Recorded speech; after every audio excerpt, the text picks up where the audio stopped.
देशातल्या कोरोना संसर्गाच्या परिस्थितीचा आढावा पंतप्रधान नरेंद्र मोदी यांनी आज विविध राज्यांच्या मुख्यमंत्र्यांबरोबर दूरदृश्य प्रणालीद्वारे घेतलेल्या बैठकीत घेतला।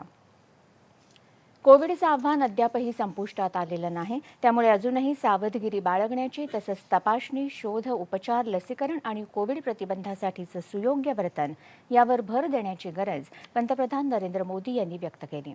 ओमायक्रॉन आणि त्याचे अन्य प्रकार यांमुळे युरोपीय देशांमध्ये जसा त्रास झाला तसा भारतातही होऊ शकतो, अशा शब्दात त्यांनी कोविडचा धोका स्पष्ट केला।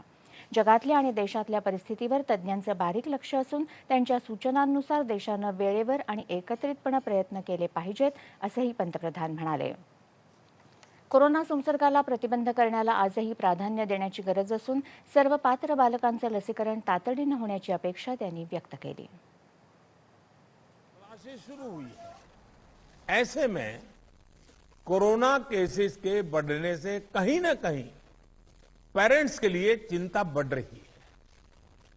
कुछ स्कूल्स में बच्चों के संक्रमित होने के मामले में भी कुछ न कुछ खबरें आ रही है, लेकिन संतोष का विषय है कि ज्यादा से ज्यादा बच्चों को भी वैक्सीन का कवच मिल रहा है। मार्च में हमने 12 से 14 साल के बच्चों के लिए वैक्सीनेशन शुरू कर दिया था। अभी कल ही 6 से 12 साल के बच्चों के लिए भी कोवैक्सीन टीका की परमिशन मिल गई है। सभी एलिजिबल बच्चों का जल्द से जल्द टीकाकरण यह हमारी प्राथमिकता है। इसके लिए पहले की तरह स्कूलों में विशेष अभियान भी चलाने की जरूरत होगी।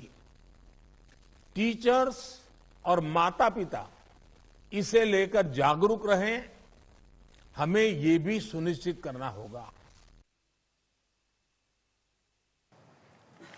देशात प्रौढ लोकसंख्येपैकी 96% व्यक्तींना लसीची किमान एक मात्रा देऊन झाली आहे। ही अभिमानाची गोष्ट आहे, असंही पंतप्रधान म्हणाले। कोरोनाविरुद्ध लढताना केंद्र आणि राज्य सरकारांमधला समन्वय महत्त्वाचा ठरला असून सध्याची जागतिक स्थिती पाहता आर्थिक बाबतीतही तशाच समन्वयाची गरज असल्याचं पंतप्रधान म्हणाले। केंद्र सरकारनं नोव्हेंबर महिन्यात पेट्रोल डिझेलवरच्या उत्पादन शुल्कात कपात केली होती।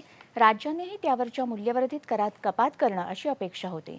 मात्र काही राज्य वगळता अनेक राज्यांनी मूल्यवर्धित कर कमी न केल्यानं देशातल्या जनतेला याचा फायदा मिळू शकला नाही, असं मत पंतप्रधानांनी आजच्या बैठकीत व्यक्त केलं।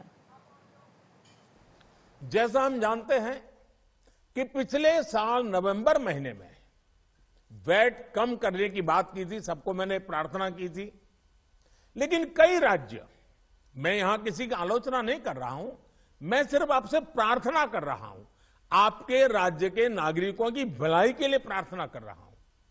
अब जैसे उस समय 6 महीने पहले कुछ राज्यों ने बात को माना, कुछ राज्यों ने नहीं माना। अब कई राज्य जैसे महाराष्ट्र, पश्चिम बंगाल, तेलंगाना, आंध्र प्रदेश, तमिलनाडु, केरला, झारखंड, किसी न किसी कारण से उन्होंने इस बात को नहीं माना और उनके राज्य को, नागरिकों को बोझ कंटिन्यू रहा।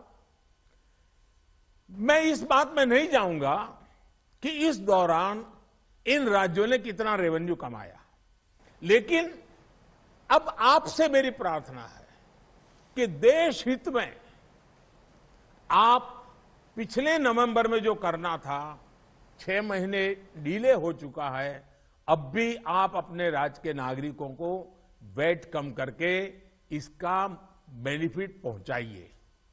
आप सब जानते हैं कि भारत सरकार के पास जो रेवेन्यू आता है उसका 42% तो राज्यों के ही पास चला जाता है। मेरा सभी राज्यों से आग्रह है कि वैश्विक संकट के इस समय में कोऑपरेटिव फेडरलिज्म की भावना पर चलते हुए एक टीम के रूप में हम सब मिलकर काम करें।